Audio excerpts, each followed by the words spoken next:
noite. Hoje, sexta-feira, 29 de novembro de 2024. Live não programada, mas eu digo que quando me é possível, eu entro e faço uma live. E hoje, respondendo a perguntas, ou respondendo a uma pergunta. Eu disse nos nossos estudos do Novo Testamento que vocês podiam me enviar perguntas e, à medida do possível, eu iria respondendo. Então, uma amiga de Brasília me mandou uma pergunta para que eu falasse sobre o que significa o Espírito Santo. Então vamos conversar um pouco sobre isso, sobre essa pergunta, o que significa para nós o Espírito Santo. Ela diz assim, o que significa para nós, obviamente, dentro do conceito espírita. O primeiro ponto que nós precisamos ponderar é que na doutrina espírita nós não temos uma definição para o Espírito Santo. A doutrina espírita ela não tem um elemento teológico, ela não tem uma teologia, não existe teologia espírita. Então, os benfeitores espirituais, na estruturação daquilo que o movimento espírita passou a chamar de codificação, não trouxeram os benfeitores elementos definidores para o Espírito Santo, para essa ideia do Espírito Santo. Então não se pode dizer como a doutrina espírita vê o Espírito Santo, porque não foi objeto de estudo feito por Kardec. Eu já vi vários espíritas, ou seja, pessoas, trazerem conceitos e definições. Eu, como sempre gosto de fazer, eu busco referências, eu busco referencial bibliográfico. E o referencial bibliográfico para a estrutura do pensamento cristão, para a estrutura do pensamento judaico, são os livros da Sagrada Escritura, assim chamada. Os livros da Torá, o livro dos profetas, o Novo Testamento, num geral. Então nós temos que observar que nos textos bíblicos, a expressão Espírito Santo, Santo Espírito, Espírito de Deus, não tem uma conotação teológica. Não tem. Nós vamos ver essa expressão no Velho Testamento, no Novo Testamento.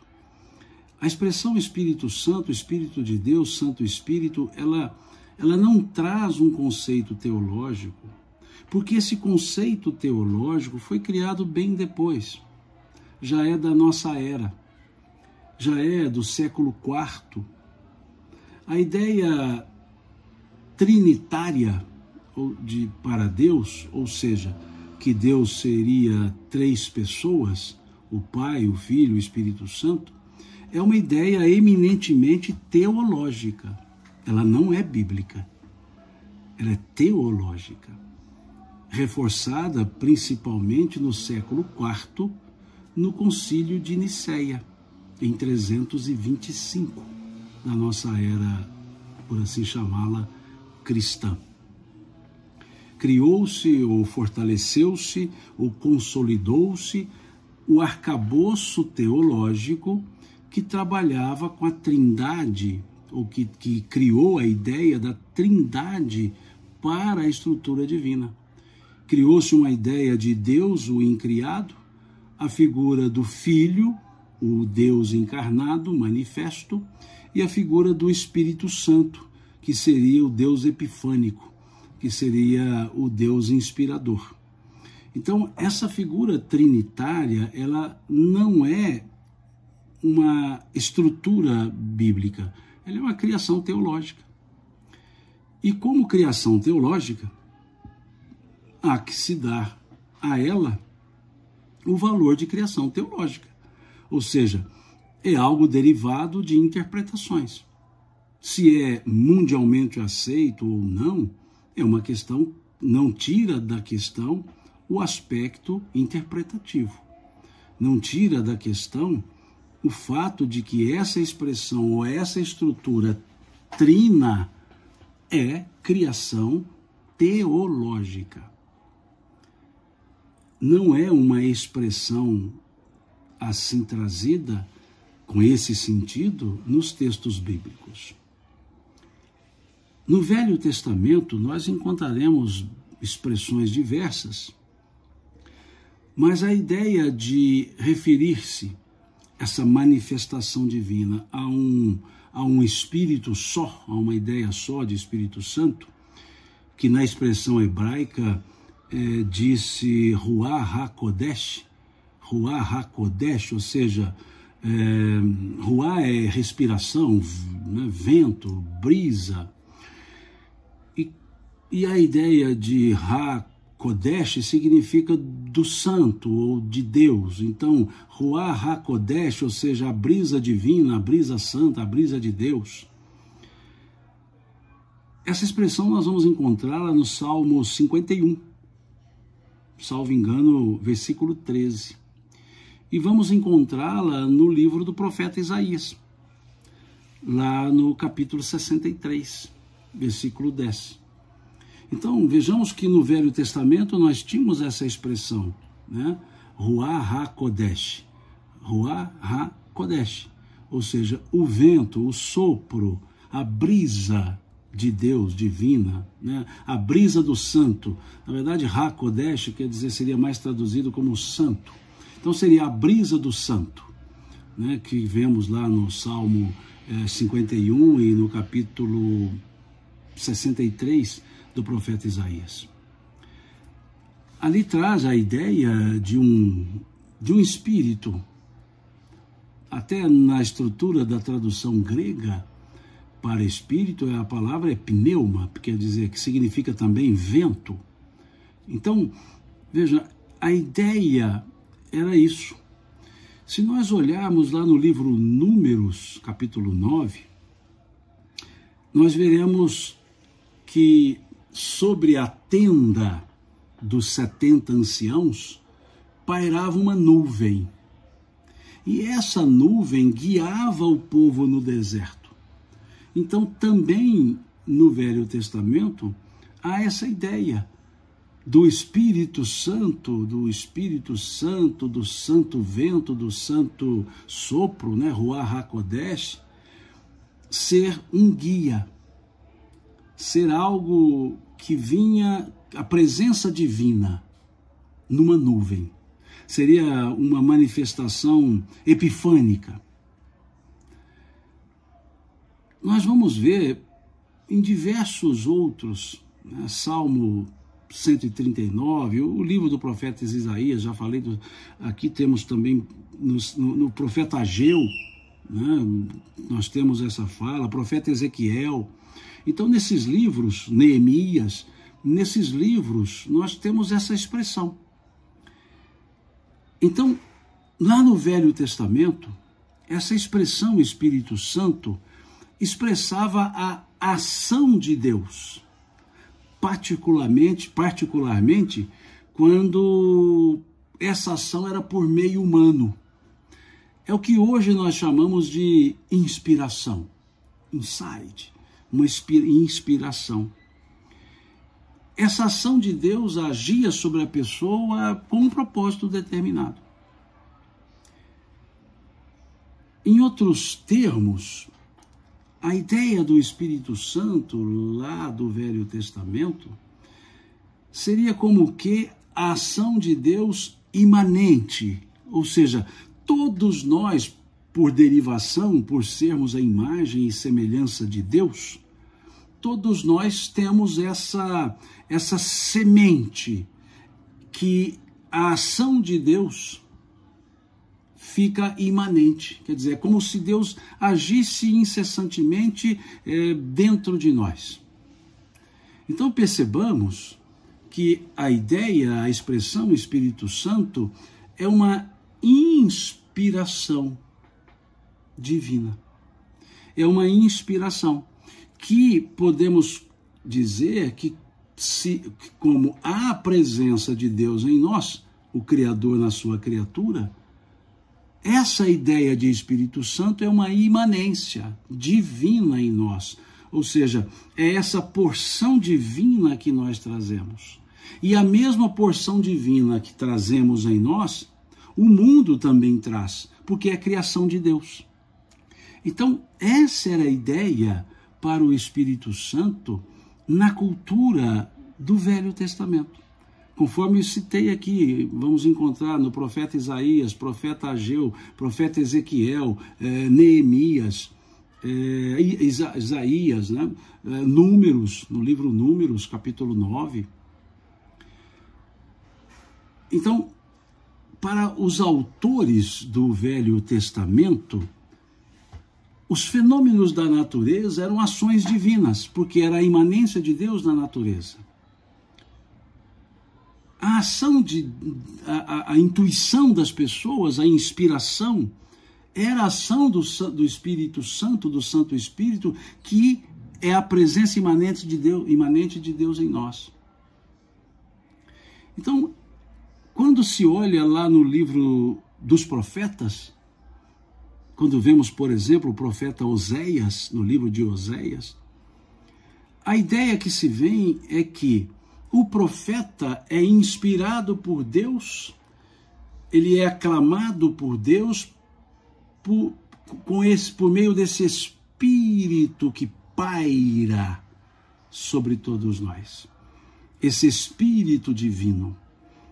Por isso os profetas eram chamados de mensageiros de Deus.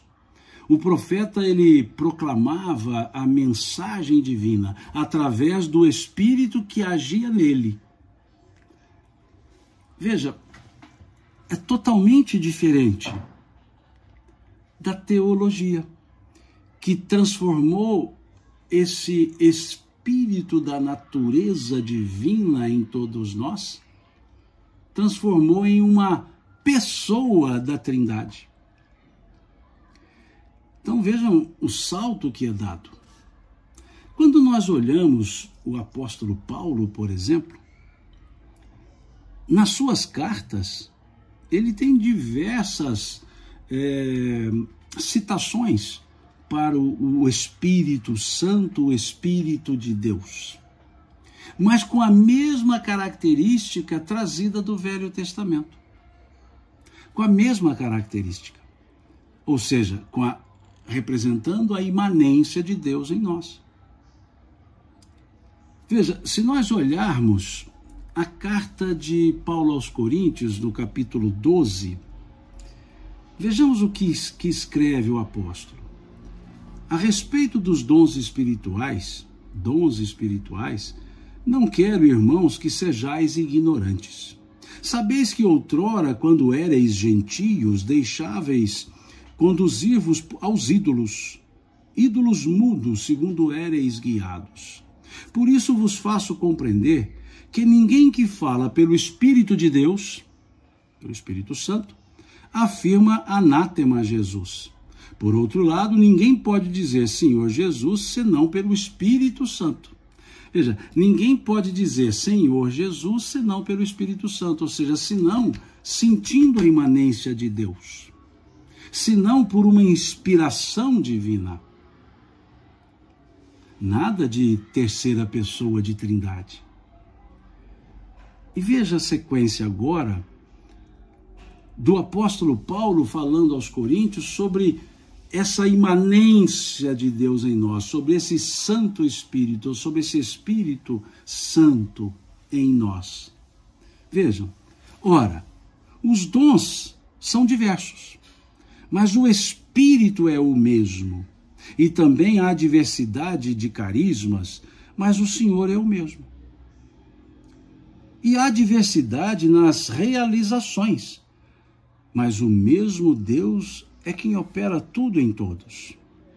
A manifestação do Espírito é concedida a cada um visando a um fim proveitoso ou para aquilo que for útil. Porque a um é dada, mediante o Espírito, a palavra de sabedoria, e a outro, segundo o mesmo Espírito, a palavra do conhecimento. A outro, pelo mesmo Espírito, a fé. E a outro, no mesmo Espírito, os dons de curar. A outros, pelo Espírito, operações de milagres. A outro, profecia. A outro, pelo mesmo Espírito, o discernimento de espíritos. A um, variedade de línguas, e a outro, capacidade de interpretá-las, para interpretá-las. Mas um só é o mesmo Espírito, e realiza todas essas coisas, distribuindo-as como lhe apraz a cada um individualmente. Então vejamos nessa carta paulina, ele também fala dos dons do Espírito lá na carta aos Romanos. Nessa carta paulina ele mostra que também a ideia do Espírito Santo não tem guarida na estrutura teológica. Aqui fica claro que não é pessoa, não é uma pessoa de uma trindade. É esse Espírito imanente, é esse que a gente diz, vou buscar uma inspiração em Deus, e fazemos uma oração, e a inspiração se nos chega. Não é a terceira pessoa da Trindade que se manifestou, é que o Espírito de Deus paira. Se olharmos lá no Gênesis bíblico, logo no primeiro capítulo, nós veremos, no princípio criou Deus os céus e a terra. A terra era sem forma e vazia, e o Espírito de Deus pairava sobre as águas. O que é o Espírito de Deus? É essa essência divina que fica na criação. Quando vemos no versículo 27, capítulo 1 do livro Gênesis bíblico, a expressão imagem e semelhança de Deus, ela evoca justamente a ideia que o Criador coloca na sua criatura as suas próprias qualidades. Então, quando falamos que esse Espírito divino paira no universo, ele é imanente, ele está dentro de nós, por essa imagem e semelhança. Então esse Espírito Santo é esse momento inspirador, inspirativo, é esse momento intuitivo, que é, por assim dizer, o momento em que acessamos essa essência divina imanente no mundo, imanente em nós. Não é uma estrutura teológica. É uma característica. Quando olhamos na estrutura do Cristo, nós vemos ele citar algumas vezes a ideia do Espírito Santo, do pecar contra o Espírito Santo. Ou seja, do ir contra essa imanência divina no mundo e em nós. Em momento nenhum nós encontraremos na estrutura bíblica e judaica cristã, na fala do Cristo, a expressão Espírito Santo para exprimir a ideia de uma pessoa de trindade. O Filho é o Filho, Deus é Deus. E a imanência de Deus em tudo e em todos é esse Espírito de Deus. É esse Santo Espírito, é esse Espírito Santo. O Sanctus dos Sanctus, que vemos lá no tabernáculo, que vemos lá na estrutura do Templo de Jerusalém, é onde ficava toda essa estrutura, digamos, da imanência divina em cada um de nós. Na doutrina espírita, a inspiração divina continua, está no ar. Mas nós temos as inspirações dos prepostos divinos, os próprios espíritos, que povoam o universo dentro e fora da matéria, conforme vemos na questão de número 76 do Livro dos Espíritos. Mas não se tem a estrutura de Espírito Santo. Quando vemos manifestações dessa inspiração divina, os textos do Evangelho, o Ato dos Apóstolos, eles trazem numa forma simbólica. Quando olhamos, por exemplo, no batismo de Jesus, quando olhamos no fenômeno da transfiguração, há uma voz direta, há uma pneumatofonia grafada pelos evangelhos. Este é meu filho em quem aprazo, ouvi-o.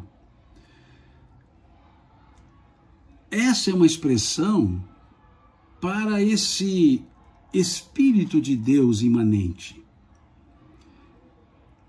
A linguagem dos evangelhos nunca foi dita, nela nunca foi dita, aliás, que o Espírito Santo tem forma. Diz o texto que o Espírito desce como uma pomba. Como uma pomba, não é o Espírito de Deus, é uma pomba. Como uma pomba, suave como uma pomba. E as pessoas idealizam e imaginam essa expressão materializada. Não. A expressão utilizada tanto no batismo do Cristo como na voz direta da transfiguração é uma expressão simbólica. Como para dizer que essa suavidade do Espírito de Deus, esse Espírito de Deus não é Deus, é essa essência divina. A ideia divina, o amor divino, que paira em tudo e em todos, é sereno e inspira as pessoas. Quando vemos no Pentecostes, a festa de Pentecostes é uma festa judaica que não significa o Espírito Santo. É uma festa judaica que está aqui no Ato dos Apóstolos. Vamos ver se a gente localiza aqui. Deixa eu buscar aqui o Ato dos Apóstolos, logo lá no início. Só um segundinho. Vamos achar aqui. Capítulo 2. Ao cumprir-se o dia de Pentecostes, é uma festa judaica. É o 50º dia depois do sábado da semana da Páscoa. Aí diz o texto, ao cumprir-se o dia de Pentecostes, estavam todos reunidos no mesmo lugar e de repente veio do céu um som, como de um vento impetuoso, como de um vento. Como de um vento, a ideia do Ruach HaKodesh, né? Aquele sopro divino, Ruach HaKodesh, como de um vento impetuoso, e encheu toda a casa onde estavam assentados. Então veja, não é que o vento encheu, é como de um som, o som como de um vento impetuoso. O que é o som de um vento impetuoso? É aquele assovio. Veja,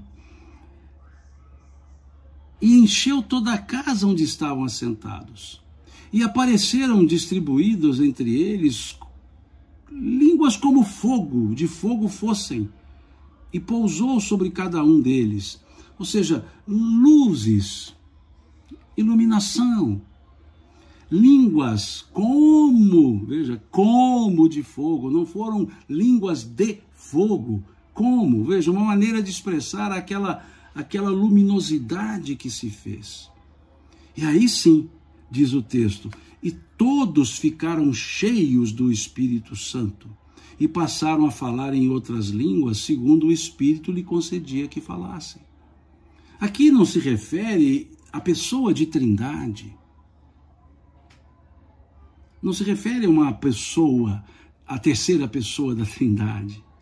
Aqui está dizendo que houve um momento ali, naquele local, que as pessoas contritas inspiraram-se, a inspiração divina, e cada um teve a sua manifestação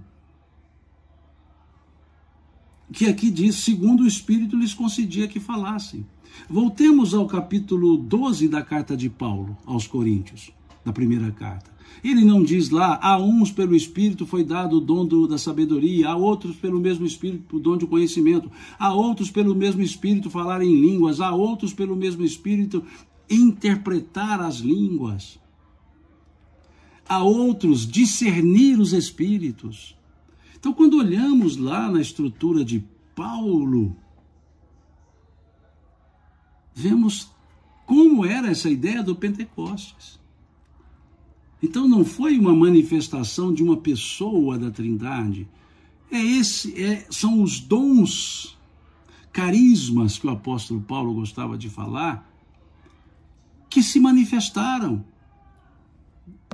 É essa imanência de Deus em nós que se expressou. E uns falaram em línguas. E aqui eu vejo a Rosângela, muito boa pergunta, perguntando por que falar em outras línguas? Muito interessante. Deixa eu ler o texto que você vai perceber, Rosângela. No versículo 5 diz assim, ora, estavam habitando em Jerusalém judeus, homens piedosos, vindo de todas as nações debaixo do céu.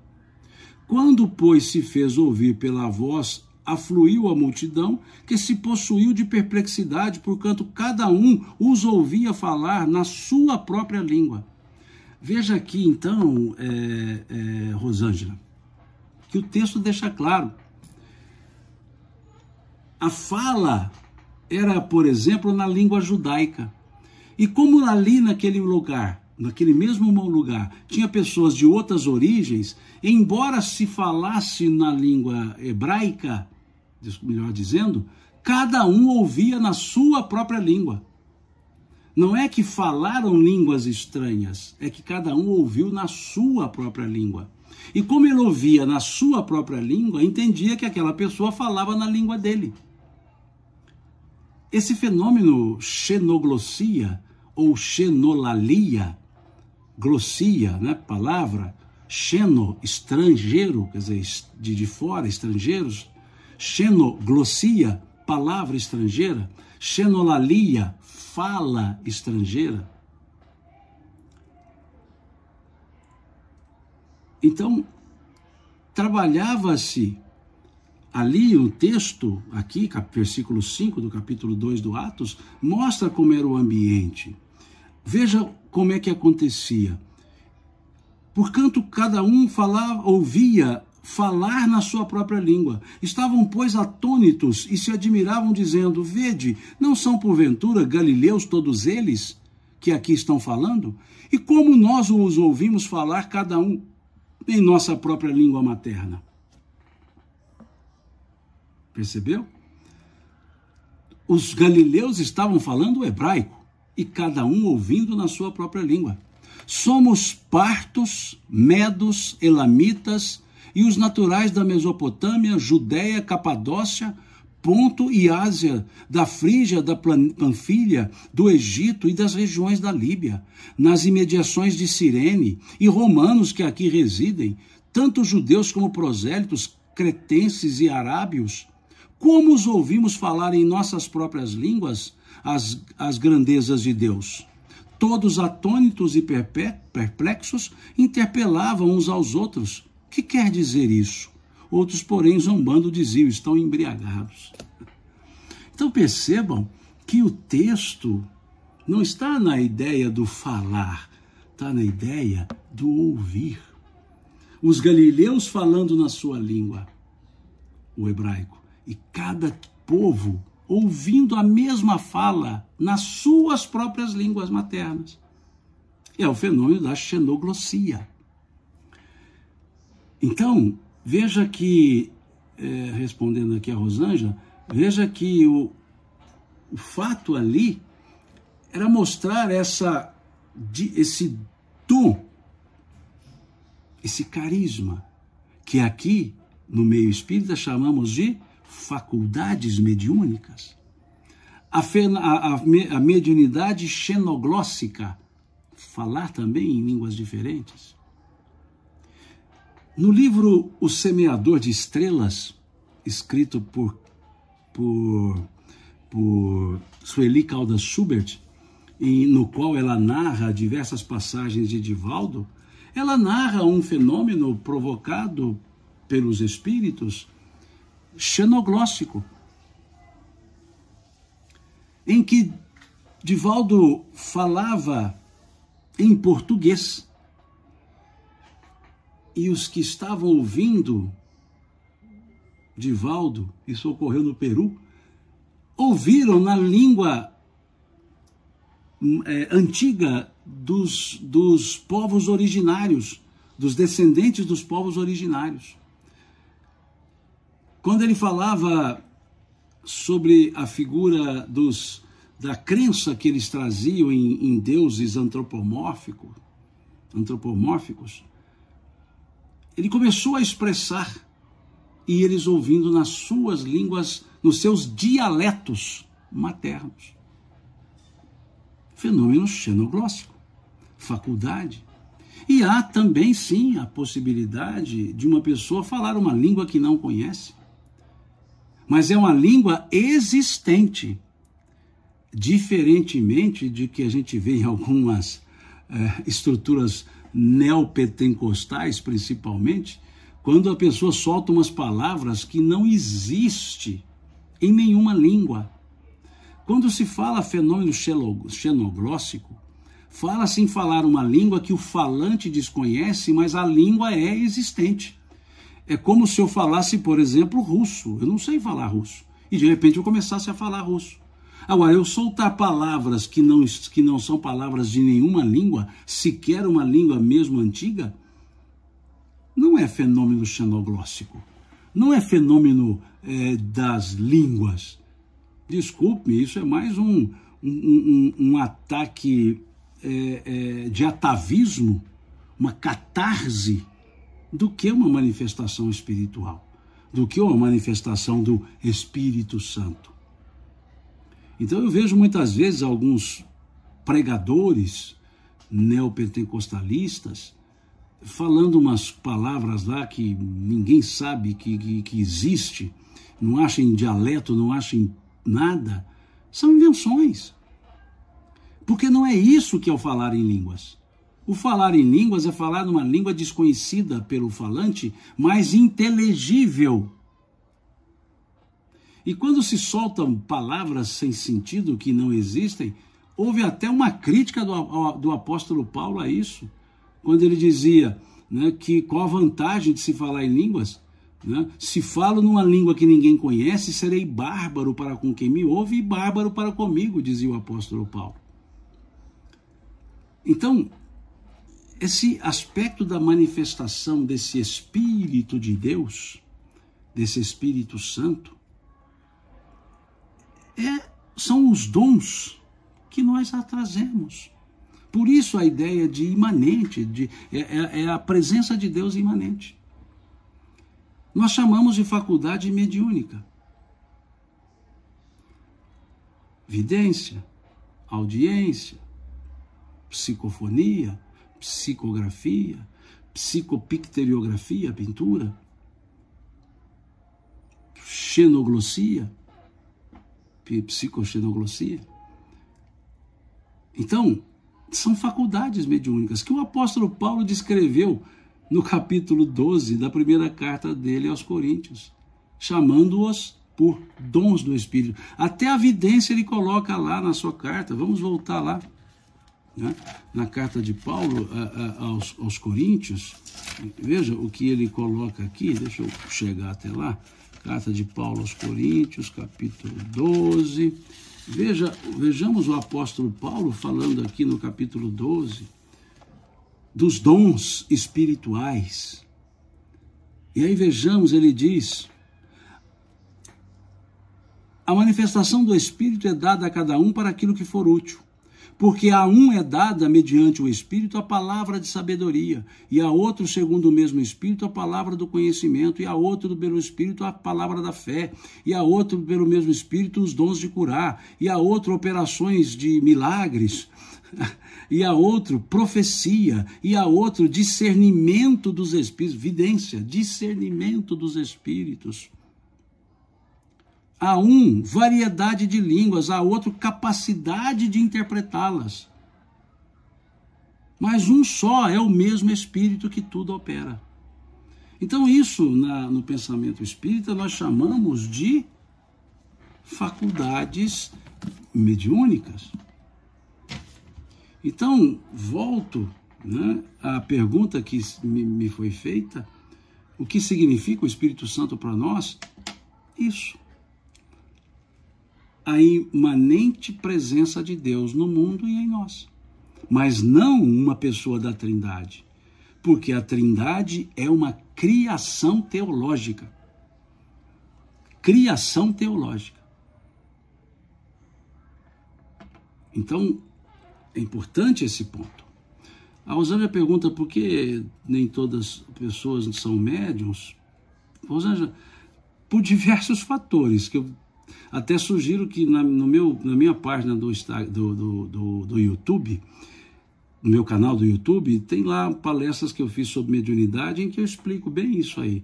Por que uns são médios, outros não. E eu sugiro que você leia o capítulo 14 do Livro dos Médiuns, que lá Kardec explica que a manifestação da faculdade de mediúnica depende do organismo físico, orgânico também, né? Nós vamos encontrar isso no capítulo 14 do Livro dos Médiuns e no capítulo 20 também do Livro dos Médiuns. Quando ele diz lá sobre a influência moral dos médiuns, ele diz que a faculdade mediúnica se radica no organismo. E lá no capítulo 14 ele diz que essa percepção, influência espiritual ostensiva, depende de um organismo predisposto. Então, há pessoas que não têm a predisposição orgânica para tanto, para que possa interiorizar o pensamento dos espíritos e exteriorizá-los. Então, nem todos são. E aqui na ideia do Espírito Santo, na ideia dos carismas paulinos, também nós vemos que não é para todas as pessoas, e não são os mesmos carismas, as mesmas faculdades, como também nós vemos na explicação sobre as faculdades mediúnicas, capítulo 15, 16, 17, 18 do Livro dos Médiuns. Há um que pode não ter nenhuma percepção, há um que pode ter a percepção de evidência, o outro de audiência, o outro de psicofonia, são faculdades, que aqui o apóstolo Paulo também mostra os diferentes carismas, os diferentes dons espirituais. Então, essa é a ideia para entendermos essa expressão Santo Espírito, Espírito Santo, Espírito de Deus. Como eu disse no início da fala, eu gosto sempre de buscar as fundamentações. Por isso busquei no Velho Testamento, no Novo Testamento, em algumas passagens do Atos dos Apóstolos, nas cartas paulinas, o uso da ideia, da expressão Espírito Santo, Santo Espírito, Espírito de Deus, para entendermos que não se trata de um elemento teológico, não se trata do elemento que a teologia criou para a ideia do Espírito Santo. Essa ideia da palavra, da expressão hebraica Ruach HaKodesh, Ruach HaKodesh, ou seja, o sopro do santo, a brisa do santo, ou seja, a inspiração divina. Essa é a ideia. E, volto a dizer, não existe na codificação estudos sobre isso profundos. Existem espíritas que fazem analogias. Eu aqui, volto a dizer, não precisei buscar analogias, porque as fontes já indicam se tratar não de uma terceira pessoa da Trindade, e sim da imanência de Deus, que nós chamamos na estrutura da teodiceia, ou seja, dos estudos da natureza de Deus, de onipresença. Não é Deus presente fisicamente, porque se ele fosse fisicamente percebido, não seria Deus. Mas é essa presença divina, essa essência divina presente em todos. Agora, quando se criou a ideia de Trindade, foram pessoas que a criaram. Foi muito consolidada discussões homéricas dos arianos e outros sobre essas questões. Discussões homéricas de Pelágio com Santo Agostinho. E então, criou-se essa estrutura teológica, pura e simplesmente.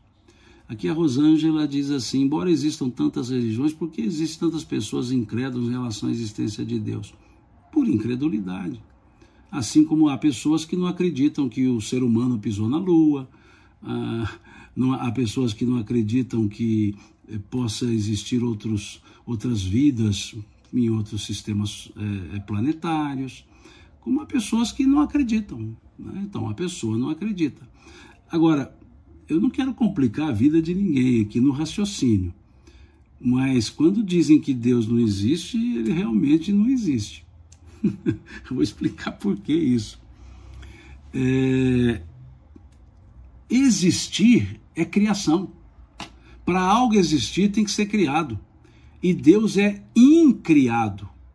Se ele é incriado, ele não pode existir.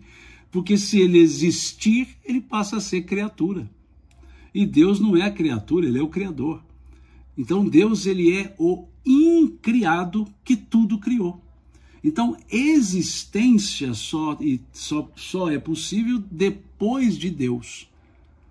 Então, se dissermos Deus existe, quer dizer que ele foi criado. Ele é criatura, e ele não é, ele é criador. Então, há certos verbos que nós utilizamos para melhorar um pouco a didática, mas que não se aplica à essência. Não há como definir Deus. Ele é o incriado, é o eterno, ou seja, ele existe desde sempre. O que é existir desde sempre?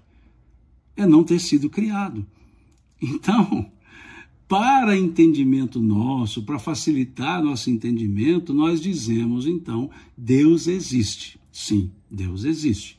Mas se formos a uma essência mais profunda, Deus é mais do que existir, porque existir só existe depois de Deus, ou seja, existir é da criação de Deus. Então, se Deus existe nesse sentido que nós damos ao verbo existir, ele deixa de ser Deus e passa a ser criação de Deus. Então, o outro é que vai ser Deus.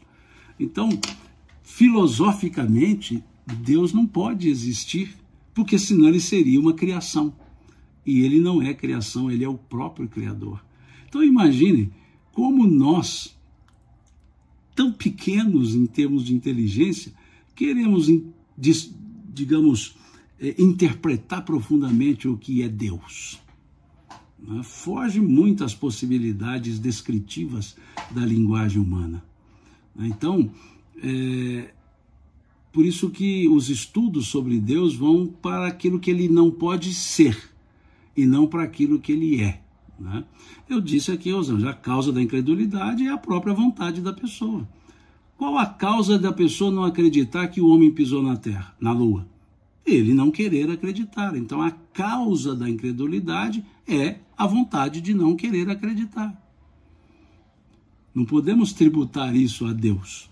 E nem a incredulidade à ausência de Deus. Vou complicar mais um pouquinho. Existe uma frase, um chavão, para quando se estuda a teodiceia, ou seja, a natureza de Deus. A ausência de evidências não é a evidência da ausência. Ou seja, a ausência da evidência da existência de Deus não é a evidência da não existência de Deus. Então a gente diz, a ausência de evidência não é a evidência da ausência.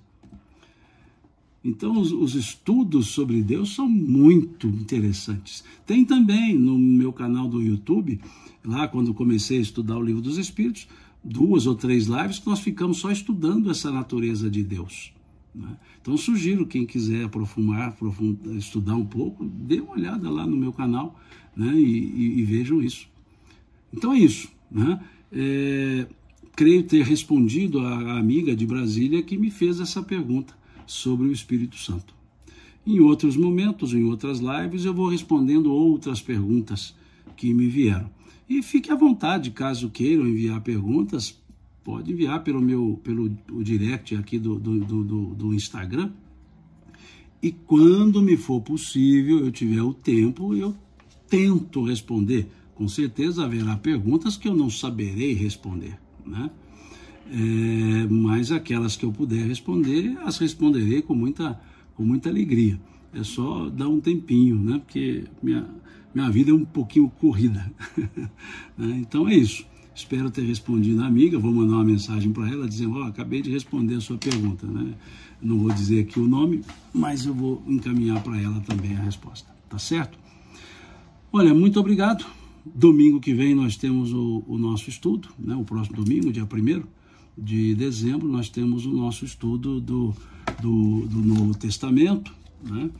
Então, fica aí o convite, aqui pelo Instagram, e depois eu subo para o meu canal do YouTube. O estudo, normalmente, nós fazemos aos domingos pela manhã. Temos feito o estudo aos domingos às 9 horas. Então, esse domingo, também por volta de 9 horas, continuaremos o nosso estudo, certo? Muito obrigado, Deus abençoe a vocês, um ótimo fim de semana e até domingo próximo, se Deus quiser. Até.